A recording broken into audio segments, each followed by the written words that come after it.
अस्सलाम वालेकुम। Doctor Ali Raza clinic Nurpur से। नमूनिया का लास्ट सब टॉपिक है, उस पर डिस्कस करेंगे। What is the treatment of community acquired नमूनिया।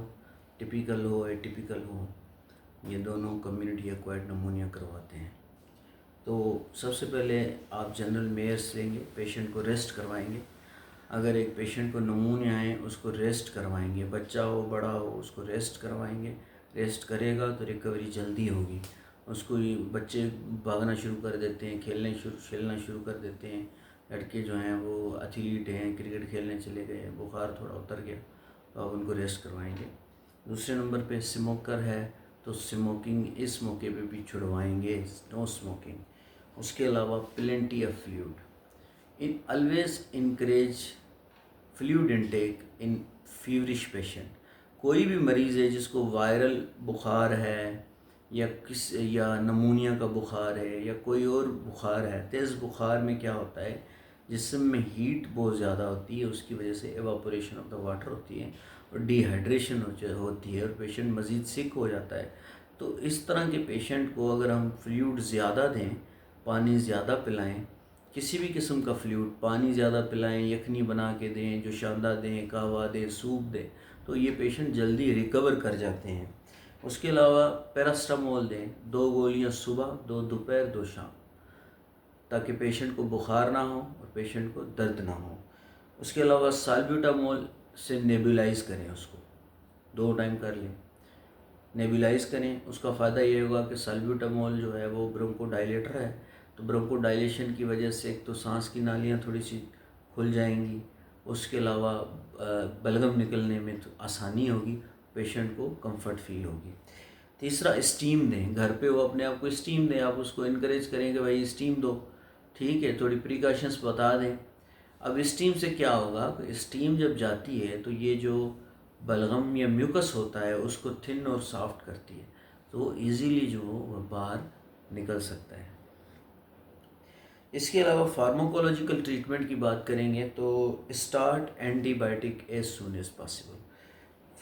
Community acquired pneumonia में एटिपिकल जो नमूनिया थी उसकी भी ट्रीटमेंट हमने डिस्कस की थी, लेकिन हम जनरल ट्रीटमेंट जो है अभी डिस्कस कर रहे हैं कम्युनिटी एक्वायर्ड नमूनिया की। उसके बाद हम आपको बताएंगे हॉस्पिटल एक्वायर्ड नमूनिया की।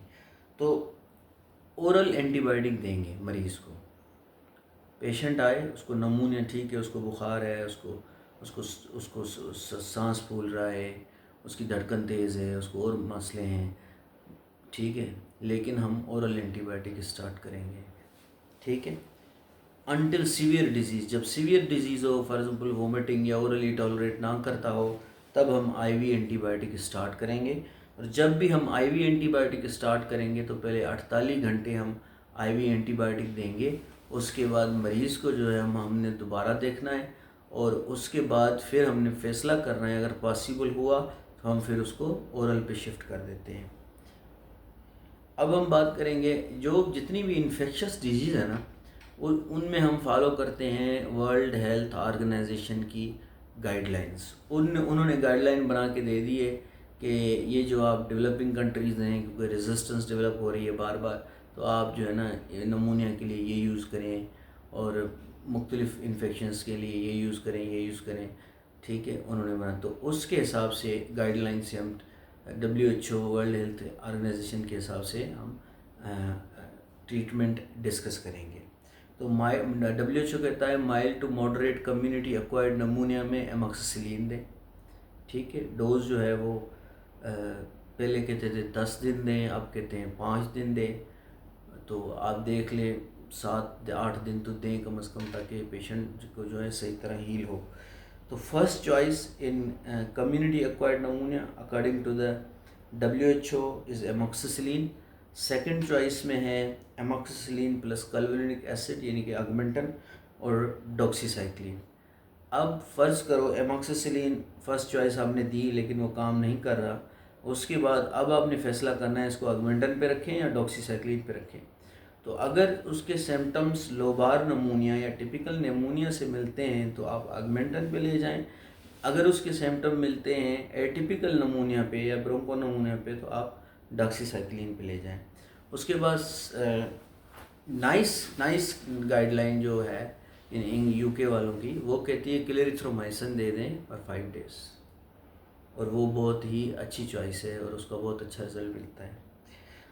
अब बात करेंगे सीवियर कम्युनिटी एक्वायर्ड नमूनिया। अगर किसी को सीवियर कम्युनिटी एक्वायर्ड नमूनिया हो तो WHO की फर्स्ट चॉइस है सेफ्ट्राइक्सोन, सेफ्ट्राइक्सोन या सेफोटेक्सीम, 3rd जनरेशन सेफ्लोस्पोरिन है, इसके साथ क्लेरिथ्रोमाइसिन फॉर 5 डेज।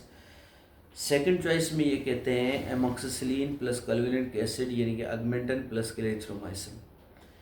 और for severe community acquired नमूनिया in children, बच्चों में एमॉक्सिसिलिन प्लस कल्विनिक एसिड अगमेंटन, वो काम ना करे तो सेफ्ट्राइक्सोन और सेफोटेक्सीम भी दे सकते हैं IV। Gentamicin plus benzyl penicillin भी दे सकते हैं, या जेंटामाइसिन एम्पिसिलिन और एमॉक्सिसिलिन के साथ भी दे सकते हैं। अब हम बात करेंगे कि हॉस्पिटल एक्वायर्ड नमूनिया। आपको पता है कि अस्पताल में एडमिट हुआ, किसी भी वजह से 48 घंटे के बाद उसको नमूनिया हो गया। हॉस्पिटल एक्वायर्ड नमूनिया में मैकेनिकल जो वेंटिलेट पेशेंट पे होते हैं उनको वेंटिलेटर एसोसिएट नमूनिया होती है। ये बहुत ही सीरियस कंडीशन है, ये हम पल्मोनोलॉजिस्ट के लिए छोड़ देंगे, लेकिन आपको बताएंगे हॉस्पिटल एक्वायर्ड नमूनिया जो नॉन सीवियर है उसके लिए WHO कहता है कि ओरली दें, कोएमॉक्सिक्लेव दें, 625 मिलीग्राम TDS दें, 5 डेज़ रिव्यू करें, उसके बाद उसके अकॉर्डिंग चल लें। और अगर पेशेंट पेंसिलिन एलर्जिक है या फर्स्ट लाइन यानी कि अगमेंटन सूटेबल नहीं है तो उसको आप डॉक्सीसाइक्लिन दें, पहले रोज़ 200 मिलीग्राम, उसके बाद अगले 4 दिन के लिए 100 मिलीग्राम। और सेफालेक्सिन भी दे सकते हैं, 500 मिलीग्राम BD या TDS, 1 ग्राम BD या TDS। और लीवोफ्लॉक्सासिन भी दे सकते हैं, 500 मिलीग्राम OD या BD। अब बात करेंगे कॉम्प्लिकेशन ऑफ द नमूनिया पे। नमूनिया की जो कॉम्प्लिकेशन है उस पे बात करते हैं। फॉर एग्ज़ाम्पल यहाँ नमूनिया का पेच है, यहाँ नमूनिया हुआ है, ठीक है, कंसोलिडेशन हो गई है, यहाँ पे नमूनिया का पेच है और कंसोलिडेशन हो गई है। अब यहाँ से अगर ये इन्फेक्शन यहाँ थोड़ा सा पिल्यूरा में जाएगा तो पिल्यूरल इफ्यून कर सकता है, स्टेराइल होती है। अगर ये पस लंग में जाती है तो एम्पायमा कर सकता है। अगर वही जो नेमोनिक पेच है उसमें और ज़्यादा पस पड़ जाती है तो लंग एब्सेस कर सकता है। अगर ये कंसोलिडेशन या नमोनिक पेच रप्चर हो जाता है तो नीमोथोरेक्स करवाएगा।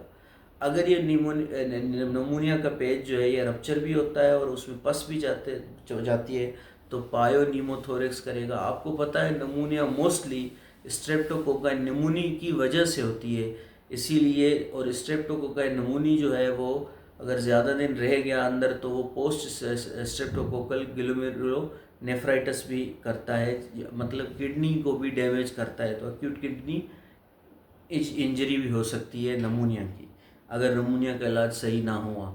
उसके अलावा इन्फ्लामेटरी कंडीशन है तो डीप वीन थ्रोम्बोसिस भी हो सकता है।